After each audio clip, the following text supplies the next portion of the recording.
Hey guys, what's up? In this tutorial we're going to show you how you can change the background color of diagrams in Google Drawings. So let us get started. So guys, there are two options how you can do this.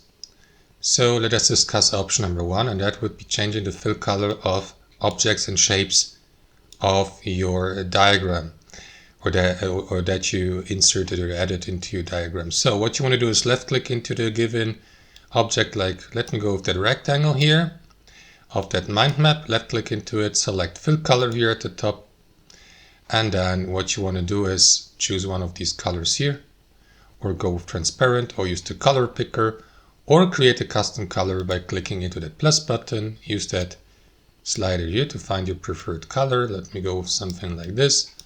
You may also adjust the transparency here or insert the hex color code here. Click into OK to confirm.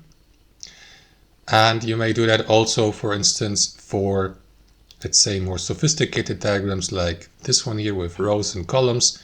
Left click into the given column or row, click into fill color, and do the same. So let me switch to that color here. So that's option number one. Option number two, guys, would be to change the background color of your diagram. However, guys, if you'd like to do that for the entire page, it doesn't work like on Google Docs or Google Sheets that you navigate, for instance, to the page setup and change the page color. As you can see, there's no option like this. So in this case, to fix this, we will need to insert an image and put it in the background. To do that, navigate to insert here, navigate to image, and upload it either, for example, from your computer, from your device, from Google Drive. And once it has been added, guys, let's say, for instance, that's your background image here.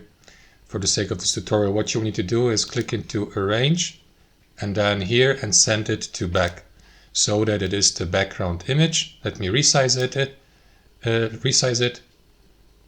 like this and like that. And as you can see, it stays in the background. And yeah, it covers the entire page. So it works almost like changing the background color of the page itself, but you used an image and put it to the back so that now the entire diagram has a different background color. That's how it works, guys. Thanks for watching and have a fantastic day.